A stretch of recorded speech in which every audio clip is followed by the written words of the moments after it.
বিশ্বের অন্যতম পরাশক্তি এবার কি তবে ইরানের জন্য যুদ্ধেও জড়াতে পারে? আর সেই পরাশক্তি যদি হয় রাশিয়া, তবে ভাবুন তা কতটা চ্যালেঞ্জিং বিষয় হয়ে দাঁড়াবে যুক্তরাষ্ট্রের জন্য। তেমন আভাসই কি দিচ্ছে রাশিয়া? একটি দেশের সফলতার পেছনে আসলে কি প্রয়োজন হয়? সামরিক সক্ষমতা, বুদ্ধিমত্তা, সাহস, আত্মবিশ্বাস, কূটনৈতিক দক্ষতা এবং দেশপ্রেম, যার সব কয়টিতে ১০০-তে ১০০ পেয়ে বসে আছে পারস্য উপসাগরীয় দেশ ইরান। এরকম একটি দেশের সঙ্গে যুদ্ধে নামা রীতিমতো কঠিন সিদ্ধান্ত। তবে ঠিক কাঠিন্যের পরিমাণ উপলব্ধি না করেই বোধহয় মার্কিন যুক্তরাষ্ট্র যুদ্ধে ঝাঁপিয়ে পড়ে নিজেদের আধিপত্যের গদি হারাতে চলেছে। এই যুদ্ধে ইরান হয়েছে আরও সাহসী, আরও কূটনৈতিকভাবে সমৃদ্ধ। অপরদিকে বিশ্ব মোড়ল খ্যাত যুক্তরাষ্ট্রকে কেবল গুনতে হচ্ছে হারানোর লম্বা তালিকা। এবারে সে তালিকা বোধহয় আরও লম্বা হতে চলেছে, কারণ ইরানের চমৎকার কূটনীতি। ইরানের শত্রু যুক্তরাষ্ট্রকে এবার সরাসরি বার্তা দিল দেশটির বন্ধু রাষ্ট্র শক্তিশালী রাশিয়া। ইরানের বিরুদ্ধে চলমান যুদ্ধে রাশিয়া বসে থাকবে না, বরং প্রয়োজন হলে সব ধরনের সহায়তা দিতে প্রস্তুত বলে জানিয়ে দিয়েছে ক্রেমলিন।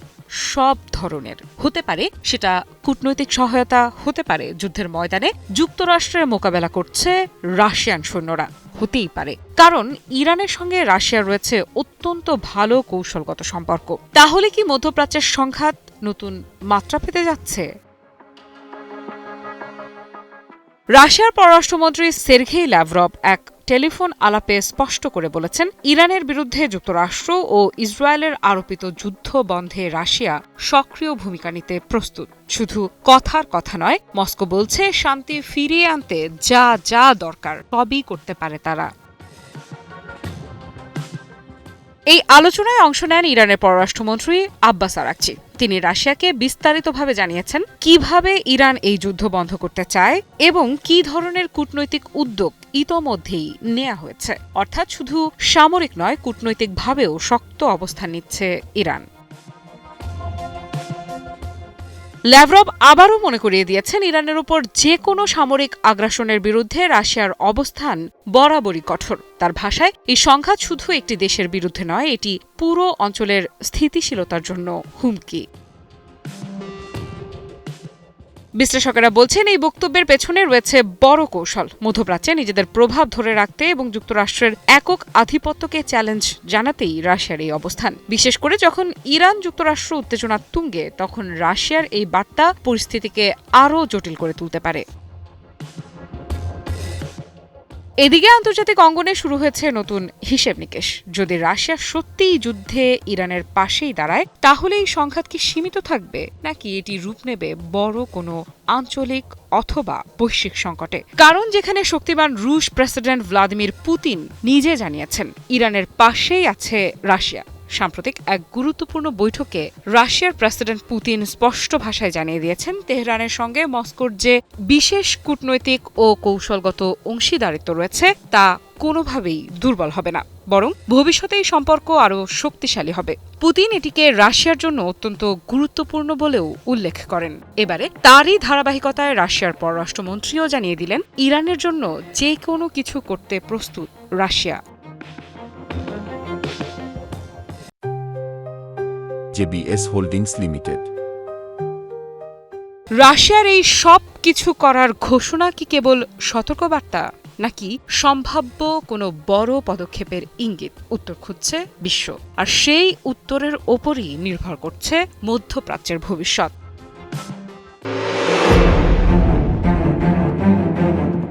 যদি প্রশ্ন রাখি যুক্তরাষ্ট্রের চোখে চোখ রাঙাতে পারে কোন দেশ, উত্তর আসবে ইরান। সাম্প্রতিক যুদ্ধে যুক্তরাষ্ট্র ও তার ঘনিষ্ঠ মিত্র ইসরায়েল দেখেছে সিংহের মতো শক্তিশালী এক রাষ্ট্র ইরানকে, আর তাই তো যুদ্ধ থেকে লেজ গুটিয়ে পালিয়েছে বারংবার। যুদ্ধ পুনরায় শুরু হলে ইহুদিবাদীদের কঠোরভাবে ঘায়েল করার জন্য প্রস্তুত রয়েছে ইরান ও দেশটির প্রতিরোধ ফ্রন্টগুলো, এমনটি জানিয়েছে ইরানের ইসলামিক বিপ্লবী গার্ড বাহিনী IRGC। তবে কি ইরান সত্যিই অজেয়? একদিকে লাখো মানুষের অংশগ্রহণে ইরান জুড়ে বিশাল সমাবেশ, অন্যদিকে জাতীয় ঐক্য নিয়ে জোরালো দাবি। সব মিলিয়ে প্রশ্ন উঠছে, এটা কি শুধু জনসমর্থনের প্রদর্শনী, নাকি আসলেই নতুন কোনো শক্তির উত্থানের ইঙ্গিত? আইআরজিসি জানিয়েছে ইরান কখনো শত্রুর সামনে মাথা নত করবে না, আর এই জনগণের ঐক্যই তাদের সবচেয়ে বড় অস্ত্র। কিন্তু বিশ্লেষকদের মতে এর পেছনে থাকতে পারে আন্তর্জাতিক চাপ মোকাবিলা, অভ্যন্তরীণ রাজনীতি শক্ত করা আর মনস্তাত্ত্বিক বার্তা দেওয়ার কৌশলও। তাহলে আসল সত্যিটা কি? ইরান কি সত্যিই অজয় শক্তি, নাকি এটা শুধুই শক্তিশালী রাজনৈতিক বার্তার আরেক অধ্যায়?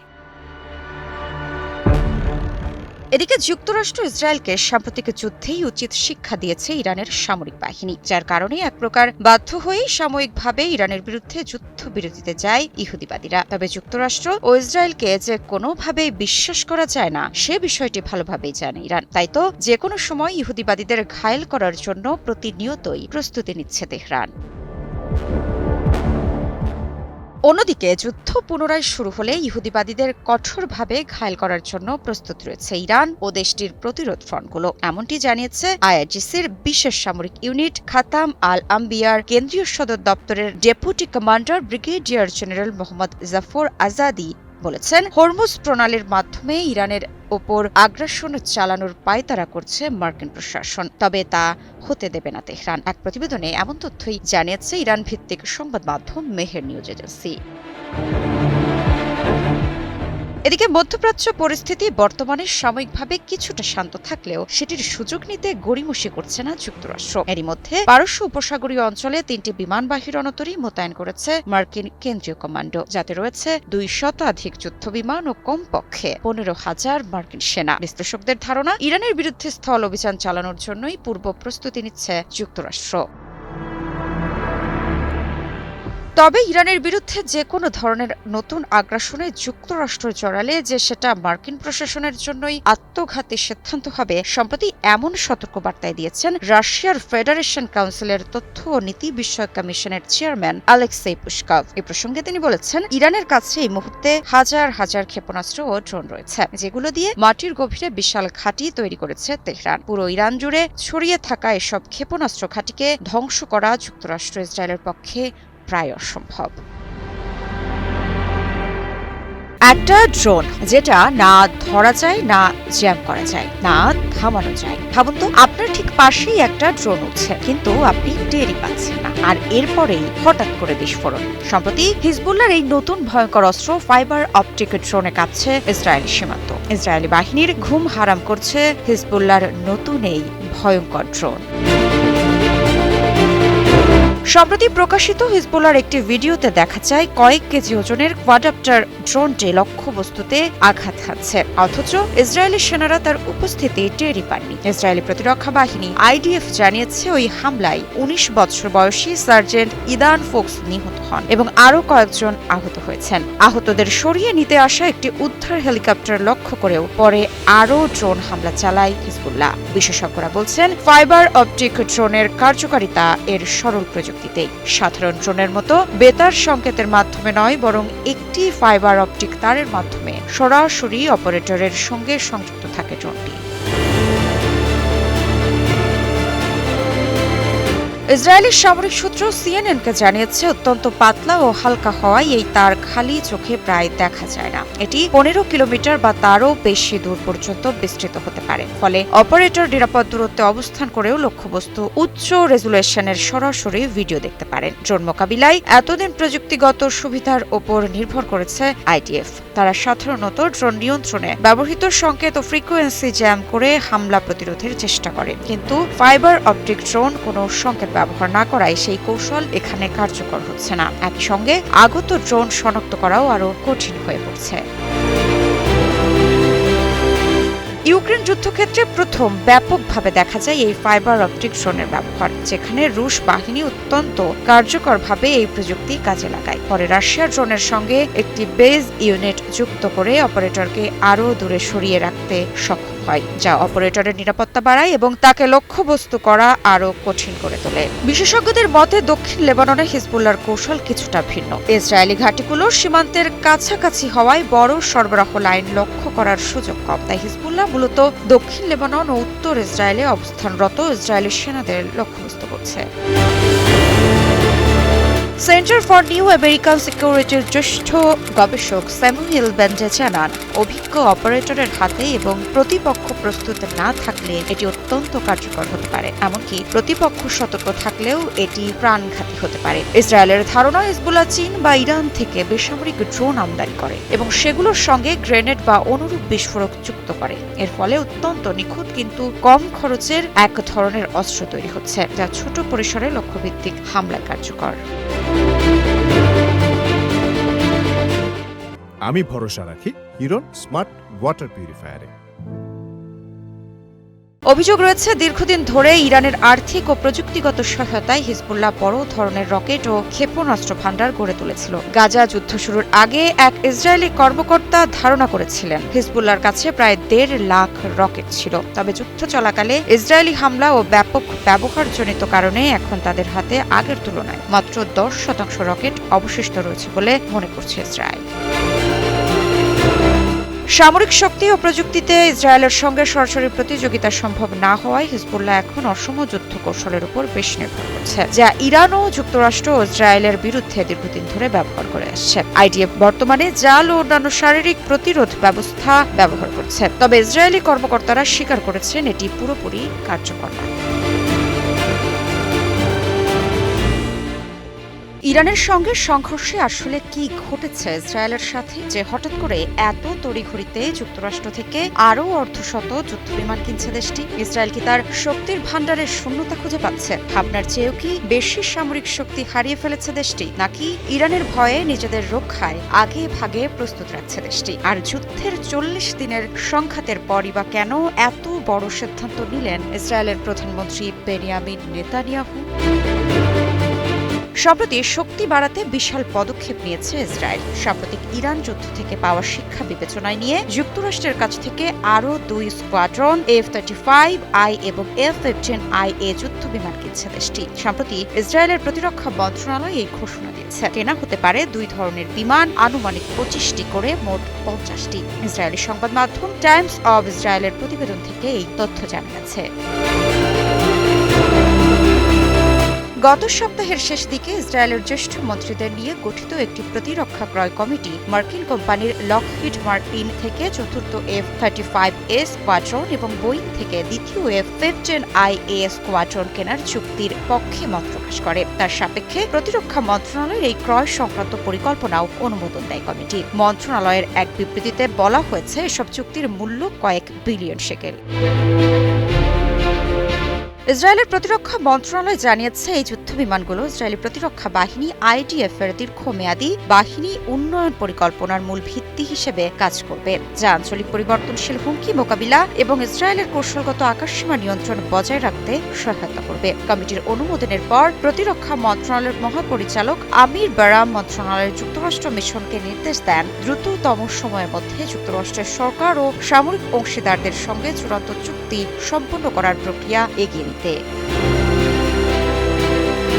এই নতুন বিমানগুলো যুক্ত হলে ভবিষ্যতে ইসরায়েলের বিমান বাহিনীর F-35I বহরের যুদ্ধবিমানের সংখ্যা 100-তে এবং F-15IA বহরের যুদ্ধবিমানের সংখ্যা 50-এ পৌঁছাবে। এদিকে এক বিবৃতিতে ইসরায়েলের প্রতিরক্ষা মন্ত্রী ইসরায়েল কার্স জানিয়েছেন, সাম্প্রতিক ইরান যুদ্ধ আরও একবার প্রমাণ করেছে ইসরায়েলের বিমান বাহিনীর শক্তি এবং দেশ রক্ষায় এর নির্ধারক ভূমিকা। ওই অভিযানের শিক্ষা আমাদেরকে আরও দ্রুত সামরিক সক্ষমতা বাড়ানোর দিকে এগিয়ে যেতে বাধ্য করছে, যাতে আগামী কয়েক দশক ধরে আকাশসীমায় শ্রেষ্ঠত্ব নিশ্চিত করা যায় বলেও জানান এই ইসরায়েলি প্রতিরক্ষা মন্ত্রী।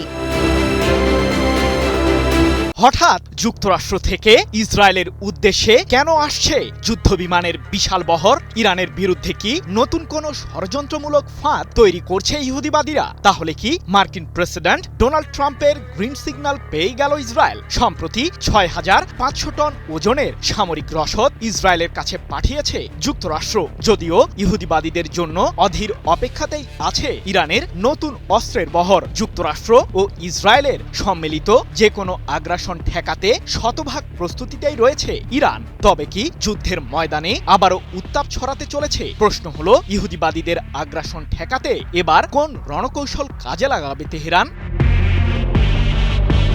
ইসরায়েলের উস্কানিতে কি আবারও পা বাড়াতে চলেছে যুক্তরাষ্ট্র? কারণ হঠাৎ করেই মধ্যপ্রাচ্যের আকাশে মার্কিন সামরিক বিমানের আনাগোনা বৃদ্ধি পেয়েছে বলে জানিয়েছে তুরস্কের সংবাদ মাধ্যম আনাদোলু এজেন্সি, যেই বহরে রয়েছে C-17 মডেলের গ্লোবমাস্টার 3 সামরিক কার্গো বিমান, যাতে প্রায় 77 টন ওজনের সামরিক রসদ বহন করা যায়। শুধু তাই নয়, মধ্যপ্রাচ্যে মোতায়েন থাকা যুদ্ধ বিমানগুলোর জ্বালানির চাহিদা পূরণে বোয়িং KC-46 পেগাসাস ট্যাঙ্কারও রয়েছে এই বহরে। ইউরোপ অঞ্চলের বিশেষ একটি ঘাঁটি থেকে এসব সামরিক বিমানকে মধ্যপ্রাচ্যে নিয়ে আসছে যুক্তরাষ্ট্র, এমনটাই দাবি তুরস্কের সংবাদ মাধ্যমটির। ইরানের বিরুদ্ধে সম্প্রতি হামলা চালানোর আগেও একই ধরনের সামরিক উপস্থিতি মধ্যপ্রাচ্যে বৃদ্ধি করেছিল মার্কিন প্রশাসন। তবে কি অচিরেই শুরু হবে যুদ্ধ? পারমাণবিক ও ক্ষেপণাস্ত্র ইস্যুতে ইরানের সাথে চুক্তি করতে কূটনৈতিক তৎপরতা চালাচ্ছিল যুক্তরাষ্ট্র, কিন্তু নানা প্রতিবন্ধকতার মুখে সেই প্রক্রিয়া এখন প্রায় স্থবির হয়ে পড়েছে। ইরান জানিয়ে দিয়েছে, পারমাণবিক ও ক্ষেপণাস্ত্র ইস্যুতে মার্কিনীদের দেওয়া শর্ত মানবে না তেহরান। উত্তপ্ত এই পরিস্থিতির মাঝে আগুনে ঘি ঢেলেছেন ইসরায়েলের প্রতিরক্ষা মন্ত্রী ইসরায়েল ক্যাটস। সম্প্রতি এ প্রসঙ্গে তিনি বলেছেন, ইরানের বিরুদ্ধে নতুন করে হামলা চালাতে ট্রাম্পের গ্রিন সিগন্যালের অপেক্ষাতেই আছে ইসরায়েল। আমাদের স্বার্থ আদায় না হলে অচিরেই ইরানের বিরুদ্ধে হামলা শুরু হবে।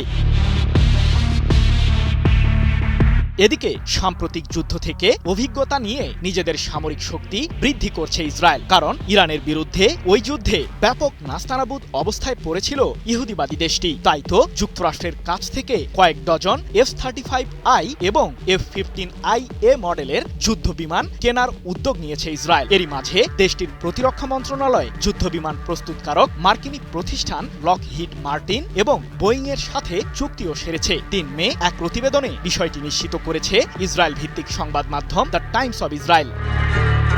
তাহলে ইসরায়েলে কবে যোগ হচ্ছে মার্কিনীদের তৈরি এই যুদ্ধ বিমানগুলো? আকাশ প্রতিরক্ষায় কৌশলগত শ্রেষ্ঠত্ব বজায় রাখতেই যুদ্ধ বিমানগুলো ক্রয় করছে ইসরায়েল, এমনটাই দাবি দেশটির প্রতিরক্ষা মন্ত্রণালয়ের। শীঘ্রই মার্কিনীদের তৈরি উন্নত এই যুদ্ধ বিমানগুলো ইসরায়েলের সামরিক বহরে যোগ হবে, যার মাধ্যমে F-35I এবং F-15IA মডেলের যুদ্ধ বিমানের সংখ্যা প্রায় 150টিতে গিয়ে ঠেকবে বলে জানা গেছে। সাম্প্রতিক সময়ে ইসরায়েলের কাছে 6500 টন ওজনের গুরুত্বপূর্ণ সামরিক রসদ পাঠিয়েছে যুক্তরাষ্ট্র, যাতে ছিল মারণঘাতী বিস্ফোরক দ্রব্যও। আমি ভরসা রাখি হিরন স্মার্ট ওয়াটার পিউরিফায়ারে।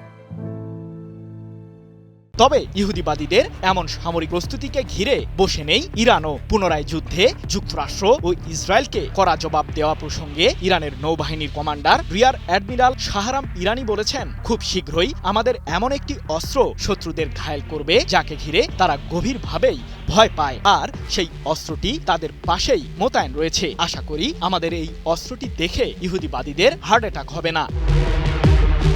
যদিও সাম্প্রতিক যুদ্ধেই ইরানের সামরিক শক্তির বিষয়টি হারে হারে টের পেয়েছিল ইহুদিবাদীরা। মধ্যপ্রাচ্যের 8টি দেশে থাকা যুক্তরাষ্ট্রের 16টি সামরিক ঘাঁটিকে শুধুমাত্র মিসাইল ও আত্মঘাতী ড্রোন দিয়ে হামলা চালিয়েই গুড়িয়ে দিয়েছে ইরান, যার কারণে পারস্য উপসাগরীয় অঞ্চলে এখন অনেকটাই দুর্বল হয়ে পড়েছে যুক্তরাষ্ট্রের সামরিক প্রভাব।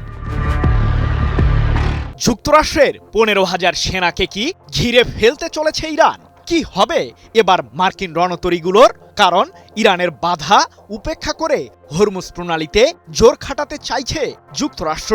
এজন্য হাজার হাজার সেনা সহ অত্যাধুনিক সমরাস্ত্র নিয়ে ওই অঞ্চলটিতে উত্তাপ ছড়ানোর পায়তারা করছে মার্কিন কেন্দ্রীয় কমান্ড। তবে ইরানের সামরিক বাহিনী দিয়েছে চূড়ান্ত সতর্কতা। তাহলে কি অচিরেই হরমুজ প্রণালীতে যুদ্ধ বাঁধবে? সামুদ্রিক এই যুদ্ধে যুক্তরাষ্ট্রকে ঘায়েল করতে কোন ধরনের প্রস্তুতি নিয়েছে ইরান? সাম্প্রতিক যুদ্ধে ইরানের বিরুদ্ধে বেশ নাজেহাল অবস্থায় পড়েছিল যুক্তরাষ্ট্র ও ইসরায়েল। তেহরানের ছোড়া ক্ষেপণাস্ত্রের সামনে টিকতেই পারেনি ইহুদিবাদীরা, যার কারণে তড়িঘড়ি করে ইরানের বিরুদ্ধে সাময়িক যুদ্ধবিরতিতে যায় যুক্তরাষ্ট্র ও ইসরায়েল। কিন্তু সেই যুদ্ধের উত্তাপ এবার হরমুজ প্রণালীতে ছড়ানোর পায়তারা করছেন মার্কিন প্রেসিডেন্ট ডোনাল্ড ট্রাম্প। এ প্রসঙ্গে যুক্তরাষ্ট্রের এই শাসক বলেছেন, উপসাগরীয় অঞ্চলে আটকে পড়া জাহাজগুলোকে উদ্ধারে সাহায্য করবে যুক্তরাষ্ট্র। হরমুজ প্রণালীতে আমাদের বাহিনী দক্ষতার সাথে কাজ করবে। কিন্তু মার্কিন সামরিক বাহিনীর এই অভিযানের মাধ্যমে আসলে কোন দেশগুলো সহায়তা পাবে এবং কিভাবে এই মিশন সম্পন্ন করবে যুক্তরাষ্ট্র সে সম্বন্ধে বিস্তারিত কিছুই বলেননি ট্রাম্প। এক প্রতিবেদনে বিষয়টি নিশ্চিত করেছে ব্রিটিশ বার্তা সংস্থা রয়টার্স। যদিও ট্রাম্পের এমন মন্তব্যের পর নিজেদের পরিকল্পনার আংশিক তথ্য তুলে ধরেছে মার্কিন কেন্দ্রীয় কমান্ড সেন্টকম। আঞ্চলিক নিরাপত্তা ও বৈশ্বিক অর্থনীতির জন্য কাজ করছে যুক্তরাষ্ট্র, এমনটি জানিয়ে সেন্টকমের কমান্ডার অ্যাডমিরাল ব্র্যাড কুপার বলেছেন, হরমুজ প্রণালীতে নৌ অবরোধ বজায় রাখার পাশাপাশি প্রতিরক্ষামূলক অভিযানও চলবে, যাতে অংশ নেবে 15,000 মার্কিন সেনা, 100টিরও বেশি যুদ্ধবিমান, যুদ্ধজাহাজ এবং আত্মঘাতী ড্রোন। প্রশ্ন হলো, ইরানের অনুমতি ছাড়াই কি হরমুজ প্রণালী থেকে পার হতে পারবে পণ্যবাহী জাহাজগুলো? ইরানের বিরুদ্ধে যুক্তরাষ্ট্র ইসরায়েলের সাম্প্রতিক যুদ্ধের মাঝেই বন্ধ হয়ে যায় হরমুজ প্রণালী, যার কারণে বিশ্বের 20% জ্বালানি পরিবহনে জড়িত এই সামুদ্রিক রুটটি ব্যবহার করে বাণিজ্যিক কাজ সারতে পারছে না বিভিন্ন দেশ। বিশেষ করে সৌদি আরব ও কাতার সহ জ্বালানি তেল এবং গ্যাস সমৃদ্ধ পারস্য উপসাগরীয় অঞ্চলের দেশগুলো সবচেয়ে বেশি চাপে পড়েছে। এমন বাস্তবতায় হরমুজ প্রণালীকে ঘিরে ট্রাম্পের ষড়যন্ত্রমূলক পরিকল্পনার পর কঠোর বার্তা দিয়েছে ইরানের খাতাম আল আম্বিয়া কেন্দ্রীয় সদর দপ্তরের commander major general Ali Abdullahi. মার্কিন 15,000 সেনাকে টার্গেট করে আলী আবদুল্লাহি বলেছেন, আমরা বারবার সতর্ক করেছি যে হরমুজ প্রণালীর নিরাপত্তার চাবি আমাদের হাতেই রয়েছে। যে কোনো জাহাজের নিরাপদ চলাচল ইরানের সশস্ত্র বাহিনীর সাথে সমন্বয় করার মাধ্যমে নিশ্চিত করতে হবে। তবে যুক্তরাষ্ট্রের সামরিক বাহিনী যদি আমাদের নির্দেশনা অমান্য করে তাহলে তাদের উপর হামলা চালাবে ইরান। প্রশ্ন হলো, ইরানের পাল্টা প্রতিক্রিয়া কেমন হতে যাচ্ছে? মার্কিনীদের আগ্রাসন পুনরায় শুরু হলে যে ইরান আরও শক্তি দেখাবে, এমনটাই হুঁশিয়ারি দিয়েছেন ইরানের সর্বোচ্চ ধর্মীয় নেতার জ্যেষ্ঠ উপদেষ্টা ও দেশটির সর্বোচ্চ প্রতিরক্ষা বাহিনী আইআরজিসির সাবেক প্রধান মেজর জেনারেল মোহসেন রেজাই। এ প্রসঙ্গে তিনি বলেছেন, রণতরী দিয়ে হরমুজ প্রণালীতে উত্তাপ ছড়াচ্ছে যুক্তরাষ্ট্র, যা রীতিমতো জলদস্যুতা। তবে তাদের সেই রণতরীগুলোকে ডোবাতে এবং মার্কিন বাহিনীর কবর খুঁড়তে প্রস্তুত ইরানও। শীঘ্রই তেহরান থেকে জবাব পাবে মার্কিন সামরিক বাহিনী। ইরান যুক্তরাষ্ট্র যুদ্ধ থেমে গেছে, কিন্তু সত্যিই কি থেমেছে, নাকি এই বিরতি ইরানকে করে তুলছে আরও শক্তিশালী? নীরবতার আড়ালে চলছে আরও বড় প্রস্তুতি। মধ্যপ্রাচ্যে টানা 40 দিনের রক্তক্ষয়ী সংঘাতের পর 8 এপ্রিল ঘোষিত যুদ্ধবিরতি অনেকের কাছে স্বস্তির খবর ছিল। কিন্তু ইরানের সাম্প্রতিক পদক্ষেপ বলছে এই বিরতি হয়তো শান্তির নয়, বরং নতুন এক কৌশলগত অধ্যায়ের সূচনা। ইরানের ইসলামিক রেভলিউশনারি গার্ড ক্রপস বা আইআরজিসি জানিয়েছে, তারা দেশটির দক্ষিণাঞ্চলীয় হরমুজগান প্রদেশে ডজনেরও বেশি ভারী মার্কিন ক্ষেপণাস্ত্র নিষ্ক্রিয় করেছে। শুধু নিষ্ক্রিয় করেই থেমে থাকেনি, এসব অস্ত্র পাঠানো হয়েছে গবেষণা ইউনিটে। উদ্দেশ্য বিশ্লেষণ এবং সেখান থেকে নতুন প্রযুক্তি তৈরি। ভাবুন তো, যে অস্ত্র ধ্বংসের জন্য পাঠানো হয়েছিল সেটাই এখন হয়ে উঠছে প্রতিরোধের হাতিয়ার। ইরানের রাষ্ট্রীয় সংবাদ মাধ্যম এই ঘটনাকে বলছে অনাকাঙ্ক্ষিত উপহার। তাদের দাবি, এই যুদ্ধ যেন এক বিশাল গবেষণাগার, যেখানে শত্রুর প্রযুক্তি পরিণত হচ্ছে নিজেদের শক্তিতে। এই কৌশল নতুন নয়। 2011 সালে মার্কিন স্টেলথ ড্রোন জব্দ করার পর সেটির প্রযুক্তি বিশ্লেষণ করে নিজস্ব ড্রোন তৈরি করেছিল ইরান। একইভাবে অতীতে পশ্চিমা ক্ষেপণাস্ত্রের অনুকরণে তৈরি হয়েছে দেশীয় সংস্করণ। কিন্তু এবার পরিস্থিতি ভিন্ন, কারণ এবার এর পরিধি অনেক বড় আর রাজনৈতিক বার্তাও অনেক স্পষ্ট।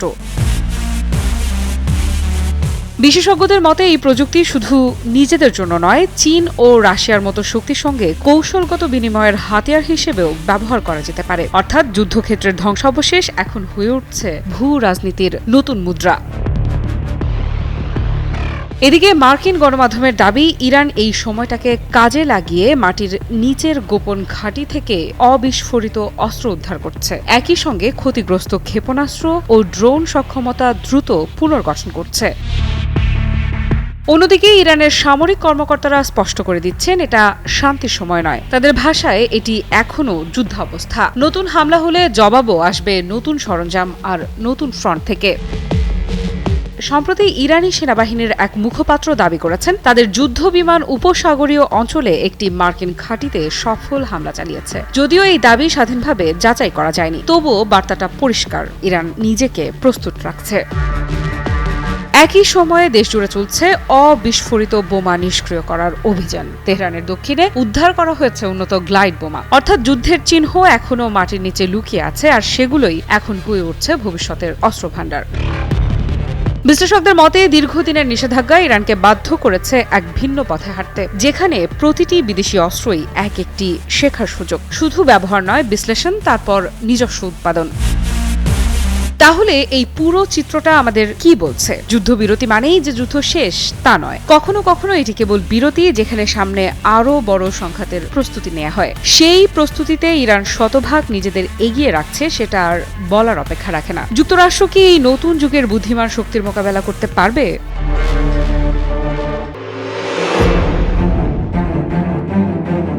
ইরানের জন্য সবকিছু করতেই প্রস্তুত রাশিয়া। শুনতে অবাক লাগলেও এমন ঘোষণা দিয়েছে বিশ্বের অন্যতম পরাশক্তি রাশিয়া। যদি এমন ঘোষণা সত্যি হয়, তার মানে আসলে কি? তবে কি রাশিয়াও যুদ্ধে জড়াবে ইরানের জন্য? রাশিয়ার পররাষ্ট্রমন্ত্রী সার্গেই ল্যাভরভ এক বার্তায় স্পষ্টভাবে জানিয়ে দিয়েছেন, ইরানের বিরুদ্ধে যুক্তরাষ্ট্রের চাপিয়ে দেওয়া যুদ্ধ শেষ করতে যে কোনো ধরনের সহায়তা দিতে প্রস্তুত মস্কো। ইরানের পররাষ্ট্রমন্ত্রী আব্বাস আরাকচির সঙ্গে এক টেলিফোন আলাপে এই সমর্থন পুনর্ব্যক্ত করেন তিনি। ফোন আলাপে মধ্যপ্রাচ্যের পরিস্থিতি নিয়ে বিস্তর আলোচনা করেন ল্যাভরভ এবং আরাকচি। এ সময় উদ্বেগ জানানোর পাশাপাশি যুদ্ধে রাশিয়ার অবস্থানও পরিষ্কার করেন রুশ পররাষ্ট্রমন্ত্রী। এই আগ্রাসী যুদ্ধের অবসান হওয়া জরুরি বলেও মন্তব্য করেন তিনি। ল্যাভরভ বলেন, ইরানের বিরুদ্ধে সামরিক আগ্রাসন কোনোভাবেই গ্রহণযোগ্য নয়। এই সংঘাত থামাতে এবং এ অঞ্চলে স্থিতিশীলতা ফিরিয়ে আনতে প্রয়োজন হলে রাশিয়া সক্রিয় ভূমিকা নিতেও প্রস্তুত। অন্যদিকে আরাকচিও রাশিয়াকে বর্তমান পরিস্থিতি সম্পর্কে বিস্তারিত অবহিত করেন। আরাকচি তুলে ধরেন কিভাবে যুক্তরাষ্ট্র ও ইসরায়েল যৌথভাবে ইরানের বিরুদ্ধে অবৈধ আগ্রাসন শুরু করে এবং ইরান এখনও কিভাবে নিজেদের অবস্থান ধরে রেখেছে। একই সঙ্গে ইরান শান্তিপূর্ণ সমাধানের পথও খোলা রেখেছে বলেও জানান আরাকচি। এর আগে চলমান পরিস্থিতির প্রেক্ষাপটে রাশিয়া সফর করেন ইরানের পররাষ্ট্রমন্ত্রী। সেখানে বর্তমান সংকট নিয়ে রাশিয়ার শীর্ষ নেতৃত্বের সঙ্গে সরাসরি আলোচনা হয় তার। রুশ প্রেসিডেন্ট ভ্লাদিমির পুতিন ওই বৈঠকে ইরানের প্রতি সমর্থন আরও জোরালোভাবে পুনর্ব্যক্ত করেন। এছাড়াও যা কিছুই ঘটুক না কেন, ইরানের পাশে থাকার কথা জানান রুশ প্রেসিডেন্ট। পুতিন আরও বলেন, তেহরানের সঙ্গে কৌশলগত সম্পর্ক আরও গভীর করতে চায় মস্কো। একই সঙ্গে মধ্যপ্রাচ্যে স্থিতিশীলতা ও শান্তি প্রতিষ্ঠায় প্রয়োজনীয় সব ধরনের পদক্ষেপ নিতে রাশিয়া প্রস্তুত বলেও মন্তব্য করেন পুতিন। বৈঠকে হরমুজ প্রণালীর নিরাপত্তা, পারমাণবিক কর্মসূচি এবং দুই দেশের মধ্যে দীর্ঘমেয়াদী সামরিক ও গোয়েন্দা সহযোগিতা বৃদ্ধির বিষয়েও গুরুত্বারোপ করা হয়। কি বুঝলেন ভাই? অনলি যেটাই চাই। সব মিলিয়ে এই বার্তা পুরো বিশ্বের জন্যই একটি স্পষ্ট সংকেত। মধ্যপ্রাচ্যের সংঘাত এখন আর শুধু আঞ্চলিক ইস্যু নয়, বরং বৈশ্বিক শক্তির এক নতুন মেরুকরণের দিকে এগুচ্ছে। প্রশ্ন হলো, এই সমীকরণ শেষ পর্যন্ত কিভাবে এগোবে? শান্তির পথে নাকি বড় কোনো সংঘাতের মাধ্যমে?